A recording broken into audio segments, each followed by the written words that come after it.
오늘 함께 나눌 말씀은 데살로니가전서 4장 9절에서 12절까지의 말씀입니다.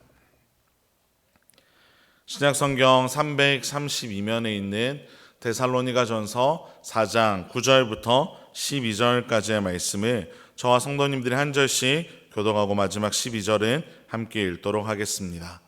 형제의 사랑에 관하여는 너희에게 쓸 것이 없음은 너희들 자신이 하나님의 가르치심을 받아 서로 사랑함이라. 너희가 온 마게도냐 모든 형제에 대하여 과연 이것을 행하도다. 형제들아 권하노니 더욱 그렇게 행하고 또 너희에게 명한 것 같이 조용히 자기 일을 하고 너희 손으로 일하기를 힘쓰라. 이는 외인에 대하여 단정히 행하고 또한 아무 궁핍이 없게 하려 함이라. 아멘. 우리 시간 함께 예배드리는 분들과 인사했으면 좋겠습니다. 함께 예배드림이 기쁨됩니다. 네, 한 번 더 인사하실 때 은혜 많이 받으세요 라고 인사하겠습니다. 네, 어제 설교를 준비하다 문득 예전에 읽었던 그 이기주 작가가 쓴 언어의 온도라는 책의 한 부분이 떠올랐습니다. 제가 한번 읽어드릴 테니 들어보시기 바랍니다. 경로석에 앉은 노부부의 모습이 눈에 들어왔다. 백발이 성성한 할아버지가 할머니 옆에서 휴대폰으로 뉴스를 보고 있었는데 제법 시끄러웠다. 게다가 어르신은 뉴스 한 꼭지가 끝날 때마다 어허 이런 등의 추임새를 꽤 격렬하게 넣었다. 휴대폰에서 흘러나오는 앵커 멘트와 어르신의 목소리가 지하철 객차를 점령하다시피 했다. 그 모습을 지켜보던 할머니가 할아버지의 손등에 살포시 손을 얹으며 말했다. 여보, 사람들 많으니까 이어폰 끼고 보세요. 그러자 할아버지는 아 맞다, 알았어요. 당신 말 들을게요 라고 대답했다. 그리고는 주머니에서 주섬주섬 이어폰을 꺼내더니 보일 듯 말 듯한 엷은 미소를 지으며 천천히 귀에 꽂았다. 일련의 동작이 마지못해 하는 행동은 아닌 듯 했다. 그 모습을 보는 순간 당신 말 들을게요 라는 어르신의 한마디가 내 귀에는 여전히 당신을 사랑하오 라는 문장으로 들렸다. 흔히들 말한다. 상대가 원하는 걸 해주는 것이 사랑이라고. 하지만 그건 작은 사랑인지도 모른다. 상대가 싫어하는 걸 하지 않는 것이야말로 큰 사랑이 아닐까. 성도 여러분은 어떻게 생각하십니까? 상대방이 원하는 것을 해주는 것, 그것을 더 큰 사랑이라고 생각하십니까? 아니면 상대방이 싫어하는 것을 하지 않는 것이 더 큰 사랑이라고 생각하십니까?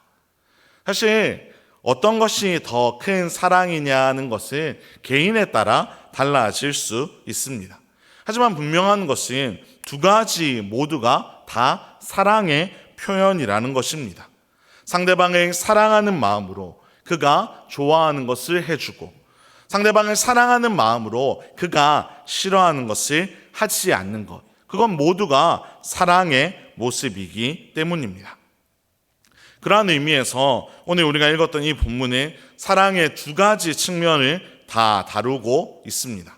이 본문에 함께 살펴보면서 우리 안에 품어야 할 사랑의 모습에 대해서 알아가고 또 더 그렇게 자라가는 시간이 되기를 간절히 소망합니다. 오늘 우리가 읽은 본문 9절과 10절의 앞부분을 현대인의 성경으로 화면을 보면서 함께 읽어보도록 하겠습니다. 시작.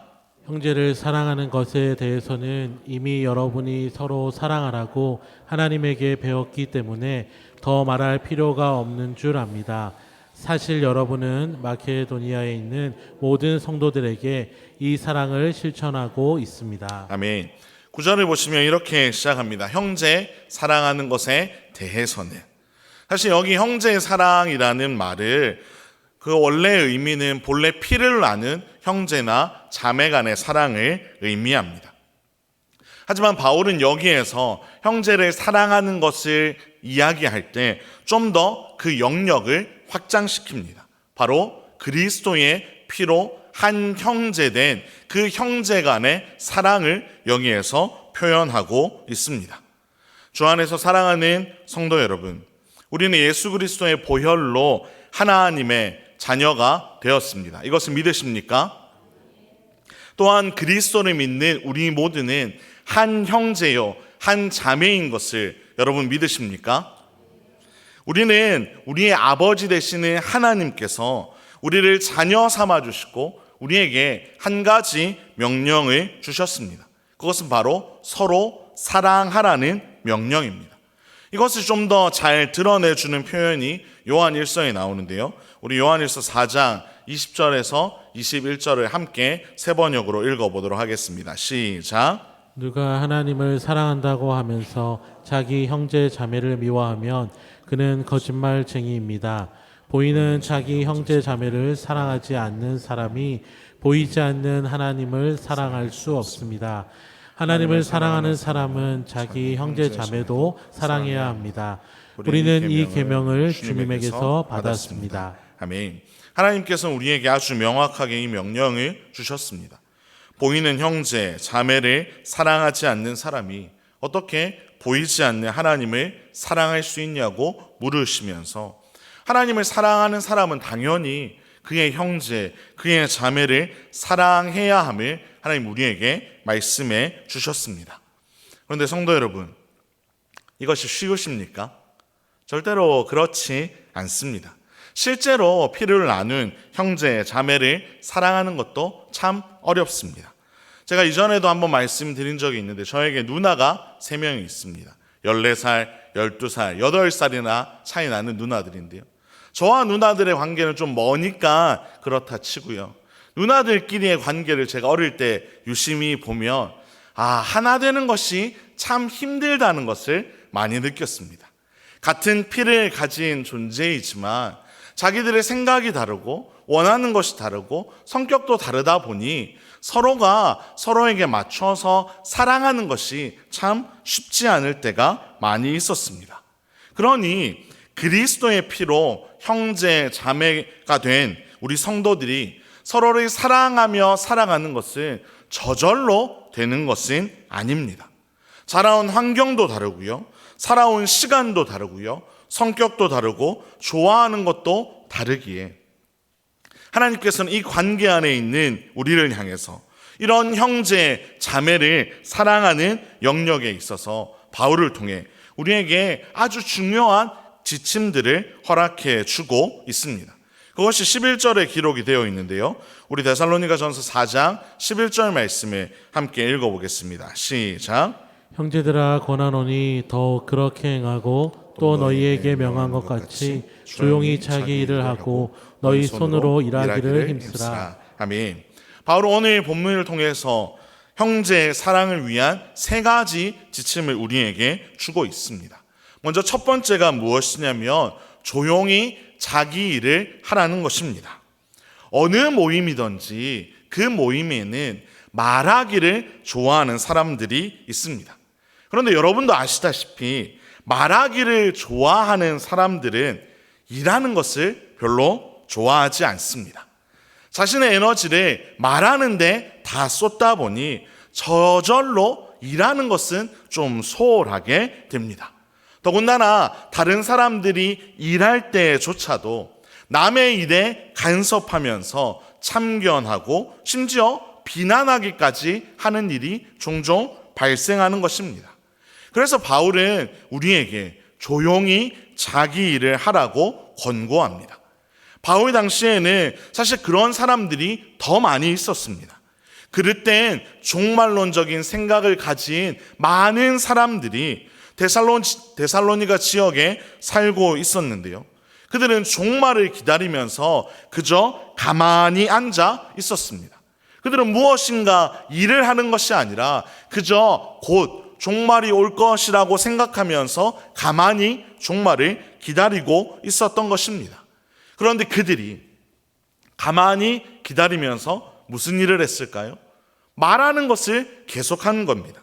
사람들을 향해서 마치 자기 자신이 모든 것을 알고 있는 것처럼, 내가 아는 것이 다 정답인 것처럼 사람들에게 이야기를 하면서 사람들의 마음을 아프게 하고 공동체를 무너뜨리는 일을 하는 사람들이 많이 있었던 겁니다.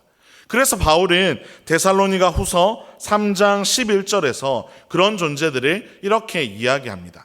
우리 데살로니가 후서 3장 11절을 함께 읽겠습니다. 시작. 우리가 들은즉 너희 가운데 게으르게 행하여 도무지 일하지 아니하고 일을 만들기만 하는 자들이 있다 하니, 여기에서 일을 만들기만 하는 자들이 있다라는 표현을 좀 더 쉽게 바꾸면 가만히 앉아서 일하지는 않으면서 문제만을 만들어낸 사람들이 있다고 바울이 들었다고 여기에 표현되어 있습니다.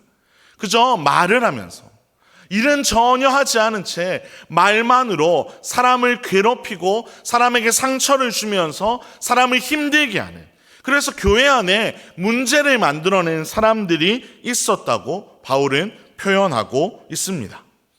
성도 여러분, 형제 사랑을 하는 그 출발은 다른 데에 있지 않습니다.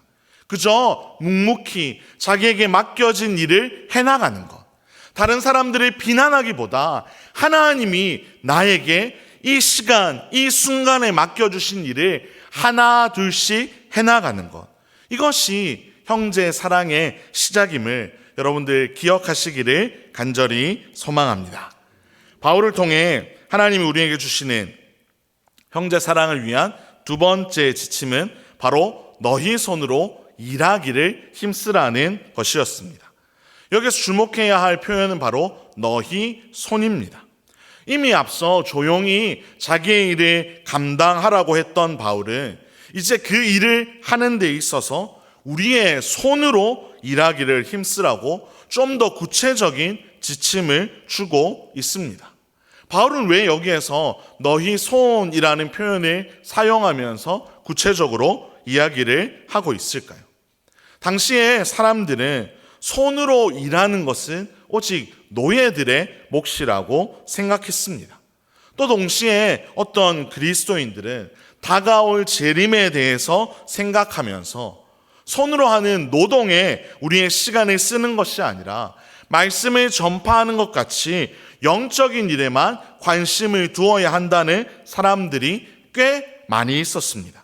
즉 물질적인 것은 천하고 그것은 아주 천박한 것이며 오직 영적인 것만이 귀하다고 생각하는 그릇된 사고에 빠져서 노동을 천하게 여기면서 스스로 어떠한 일도 하지 않는 사람들도 존재했기 때문입니다. 이 시대에도 이런 사람들이 종종 있습니다. 다른 사람들을 사랑한다고 이야기하면서 땀 흘리고 손으로 헌신하는 일은 절대로 하지 않으려고 하는 이들도 있습니다. 사실 이런 잘못에 쉽게 빠질 수 있는 존재들이 바로 저희 교역자와 같은 사람들입니다. 실제로 많은 이들이 말씀을 그저 말로만 전한다고 생각합니다. 그래서 교회 사역을 하는 데 있어서도 그저 설교 준비만 열심히 하면 된다고 생각하기도 합니다. 오랜 시간 교회 사역을 하면서도 성도들과 땀 한 방울 같이 흘리지 않는 모습들을 보여줄 때도 있습니다. 하지만 우리 교회에 있는 우리 교역자들은 좀 다릅니다. 우리 목사님이 그렇게 저희를 가르치지 않기 때문입니다. 우리에게 중요한 것은 말로 복음을 전하는 것, 그것을 넘어서 우리의 삶으로 복음을 전하는 것 역시 우리에게 아주 중요한 것임을 우리가 계속 배우고 살아가고 있기 때문입니다. 여러분이 보셔서 아시다시피 저희 교역자들은 여러분과 함께 땀 흘리며 살아가려고 애씁니다. 아니, 때로는 여러분들보다 더 땀 흘리려고 애쓰고 있습니다. 왜 그럴까요? 여러분을 사랑하기 때문입니다. 이번에 전교인 친목회를 준비하면서도 그랬습니다. 사실 쉬운 길을 택할 수도 있었습니다. 모든 것을 잘 나누어서 맡겨드리고 교역자들은 다 뒤로 빠질 수도 있었습니다. 하지만 저희 안에 품었던 마음은 동네 식구들이 한 사람도 빠지지 않고 일한다고 빠져있지 않고 서로가 서로를 사랑하고 함께 교제할 수 있는 장을 만들어 드리고 싶었습니다. 하나님께서 우리에게 맡겨주신 역할이 그저 말로만 복음을 전하는 것이 아니라 말로만 사랑을 이야기하는 것이 아니라 우리의 땀으로, 우리의 눈물로, 우리의 헌신으로 복음과 사랑을 전해야 함을 우리가 알고 있었기 때문입니다. 그래서 오랜 시간 땀 흘리며 달렸습니다. 목사님이 한번 정교인 친목회에도 말씀하셨지만 이 주위에 있는 삼겹살 파는 곳을 여러 군데를 찾아다녔습니다. 어디에 얼마인지, 어디에 가면 맛이 있는지를 막 비교하면서 많은 고민을 했는데요. 마지막에 신청자들이 갑자기 많이 늘어나면서 저희가 예상했던 것과 다른 곳에서 구입을 하기로 결정했습니다. 맛도 좋으면서 가격도 합리적인 곳을 우리는 골랐습니다. 또 책상과 의자를 어마어마하게 사서 빌리지로 옮겨놓고 하루 전날에는 모든 교역자들이 교회 봉고차 세대에 짐을 다 싣고 가서 늦게까지 그곳을 준비해 오면서 성도들을 섬겼습니다. 친목회를 마치고 돌아온 그 저녁에 저희가 얼마나 피곤했는지 모든 교역자들이 9시가 되기도 전에 다 기절하듯이 잠을 잤다는 이야기를 우리 월요일 새벽 기도를 마치고 서로가 이야기를 나눴습니다. 그리고 어제도 비를 맞으며 다시 느티나무 빌리지로 돌아가서 남아있던 짐들을 다 정리하고 돌아오는 일을 했습니다. 성도 여러분, 왜 제가 이런 이야기를 여러분에게 할까요? 교역자들이 이렇게 열심히 일하니 알아달라는 이야기일까요? 그렇지 않습니다. 말씀을 말로만 전하는 그런 목회자가 되지 않으려고 발버둥 치며 애쓰는 우리의 모습을 여러분에게 설명해 주고 싶기 때문입니다. 우리의 삶에 신앙을 담아내려고 애쓰는 모습을 여러분에게 보여드리고 싶기 때문입니다. 하나님이 우리에게 붙여주신 여러분들을 향한 우리의 사랑을 표현하고 싶기 때문입니다. 오늘 본문을 기록한 바울이 그러했을 것입니다. 바울은 데살로니가에 아주 잠깐 머물렀지만 그는 분명 말로만 복음을 선포하는 사람이 아니었습니다. 그는 조용히 자기의 일을 하며 자기 손으로 일하기를 힘쓰는 사람이었습니다. 그러니 바울은 당당하게 데살로니가의 성도들에게 그렇게 외칠 수 있었습니다. 사랑이라는 것을 이렇게 해야 한다고. 사랑이라는 것은 조용히 내 일을 하며 내 손으로 섬기는 것이 사랑이라고 바울이 외칠 수 있었던 것입니다. 참 감사하게도 이번 친목회에 우리 청년부 지체들이 그 수고를 함께 해주었습니다. 청년들끼리 그냥 고기를 구워 먹을 수도 있었을 테지만, 그랬으면 참 편하고 즐거웠겠지만 그들은 그렇게 하지 않고 어른들을 섬기기로 했습니다. 70대 이상의 어르신들을 위해 그들이 얼마나 애썼는지 모릅니다. 반찬을 다 날라드리고 고기를 일일이 하나씩 다 구워서 서빙을 하고 필요한 것을 즉각 채워주므로 그들은 70대 이상의 실버 어르신들을 섬겼습니다.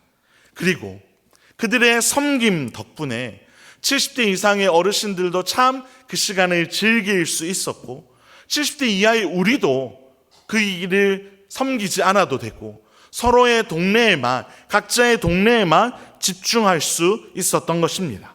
그리고 여러분들의 동네에 있는 동장들이 여러분을 섬겨 주었기에 모든 동네 식구들이 함께 행복한 시간을 즐길 수 있었습니다.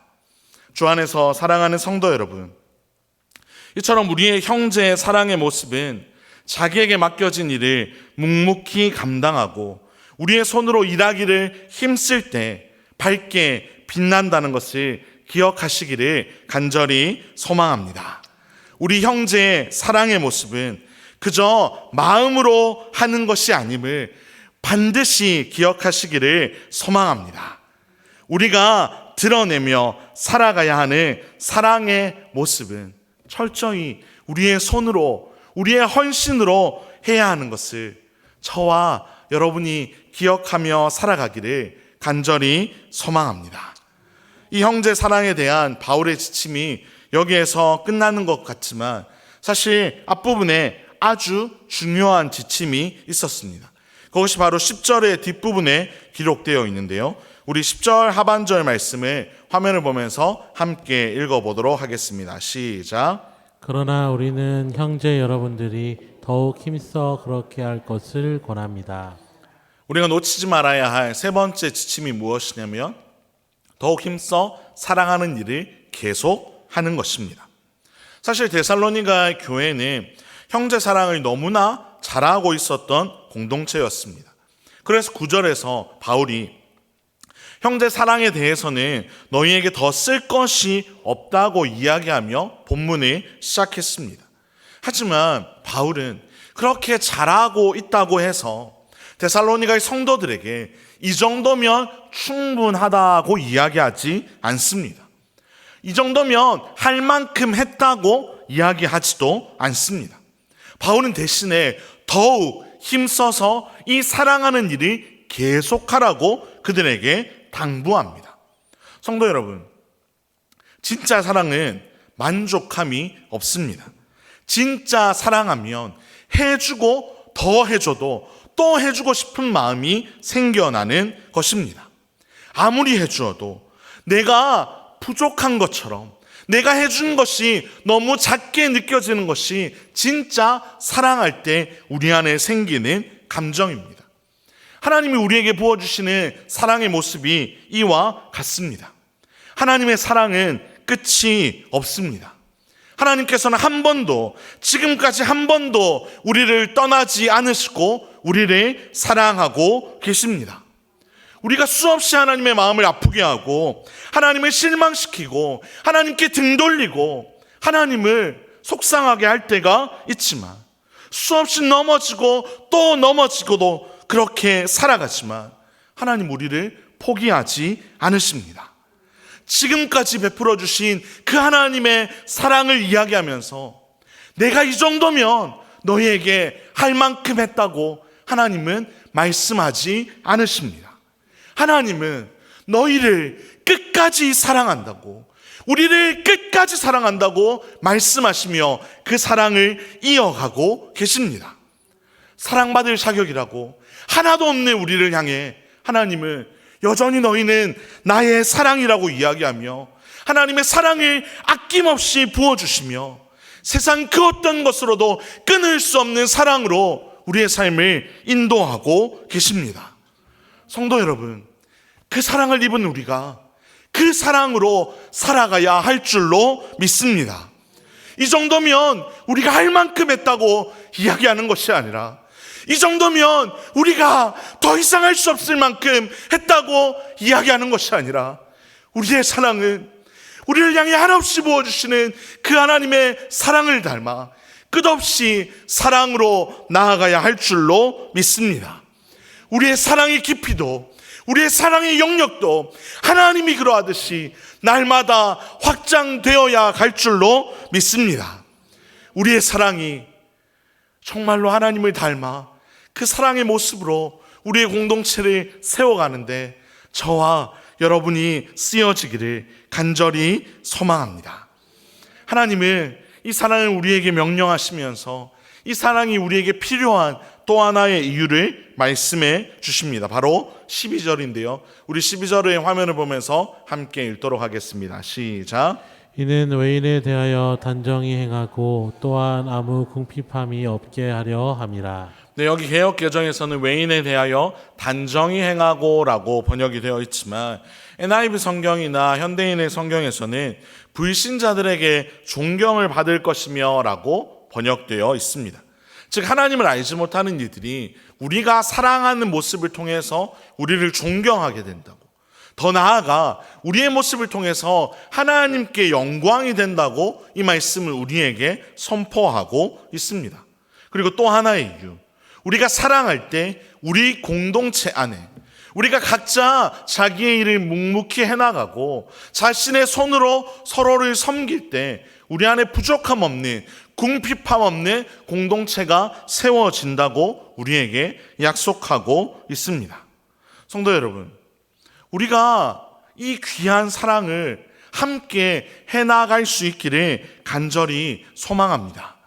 하나님은 이 귀한 사랑의 자리로 우리를 지금도 초대하고 계십니다. 그냥 우리를 던져 놓으시는 것이 아니라 하나님의 그 놀라운 사랑을 우리에게 부어주심으로 그 사랑을 경험한 우리가 그 사랑을 나누며 살아가도록 하나님 우리를 초대하고 계십니다. 하지만 안타깝게도 많은 이들이 이 사랑을 외면하며 살아갑니다. 하나님을 믿는다고 이야기하면서 형제를 사랑하는 일은 외면하며 살아가는 이들이 많이 있습니다. 또 어떤 이들은 그렇게 형제 자매를 사랑하고 섬기는 것은 가진 자들이나 여유 있는 자들이나 하는 것이라고, 자신의 것은 아니라고 이야기할 때도 많이 있습니다. 하지만 절대로 그렇지 않습니다. 이 놀라운 하나님의 부르심은 그 누구에게도 차별하지 않고 우리 모든 그리스도인들을 향한 부르심인 줄로 믿습니다. 바울은 고린도에 편지를 하면서 이 데살로니가 교회가 얼마나 어려운 중에서도 사랑으로 섬기는 일을 감당했는지를 잘 알려주었습니다. 우리 그 구절을 함께 읽으며 말씀을 맺었으면 좋겠는데요. 고린도후서 8장 1절부터 5절입니다. 우리 이 말씀을 함께 읽어보도록 하겠습니다. 시작. 형제 자매 여러분, 우리는 하나님께서 마게도니아 여러 교회에 베풀어 주신 은혜를 여러분에게 알리려고 합니다. 그들은 큰 환난의 시련을 겪으면서도 기쁨이 넘치고 극심한 가난에 쪼들리면서도 넉넉한 마음으로 남에게 베풀었습니다. 내가 증언합니다. 그들은 힘이 닿는 대로 구제하였을 뿐만 아니라 오히려 힘에 지나도록 자원해서 하였습니다. 그들은 성도들을 구제하는 특권에 동참하게 해달라고 우리에게 간절히 청하였습니다. 그들은 우리가 기대한 이상으로 하나님의 뜻을 따라서 먼저 자신들을 주님께 바치고 우리에게 바쳤습니다. 아멘. 주 안에서 사랑하는 성도 여러분, 데살로니가를 중심으로 한 마게도니아 지역의 교회들은 정치적으로나 사회적으로나 참 어려운 시간을 보냈습니다. 당시에는 역사에 기록될 만큼 이곳에 극심한 기근이 찾아오기도 했습니다. 하지만 그 어려움 속에서도 그들은 넉넉한 마음으로 사랑을 베풀었습니다. 제발 우리에게 사랑을 실천할 수 있는 기회를 달라고 바울과 지도자들에게 요청하면서 그들은 하나님께서 자신들의 주신 그 놀라운 은혜를 따라 자신들의 삶을 드리며 물질을 드리며 자신의 사랑을 흘려 보냈습니다. 저는 오늘 이 말씀을 통해서 우리 교회의 모든 성도들이 이 하나님의 말씀 앞에 온전히 순종하여 살아가므로 우리가 주님 앞에 섰을 때 하나님이 우리 침산제일교회를 그리고 침산제일교회 성도들을 이 말씀으로 칭찬해 주시기를 간절히 소망합니다. 침산제일교회는 어려움 속에서도 끊임없이 사랑하는 일을 아끼지 않았다고, 그들의 어려움 속에서도 주눅들지 않고 오히려 더 사랑으로 서로를 섬기며 살아갔다고, 너희가 그렇게 귀한 존재라고 하나님 우리에게 칭찬할 수 있기를 간절히 소망합니다. 주 안에서 사랑하는 성도 여러분, 서도에서도 말씀드렸다시피 이것은 저절로 되는 일이 아닙니다. 하나님이 우리를 이끄시는 이 은혜를 따라 우리의 삶을 온전히 드리며 헌신하며 나아갈 때 우리는 이 일을 감당할 수 있는 줄로 믿습니다. 저와 우리 성도님들이 우리 교회를 그리고 성도들을 그렇게 세워 나감으로 이 대구 땅이, 이 한국 땅이, 이 열방이 하나님 앞에 서서 그 하나님의 사랑을 우리를 통해 알게 되었다고 고백하는 그 놀라운 역사가 우리 가운데, 이 시대 가운데 가득하게 되기를 주님의 이름으로 축원합니다.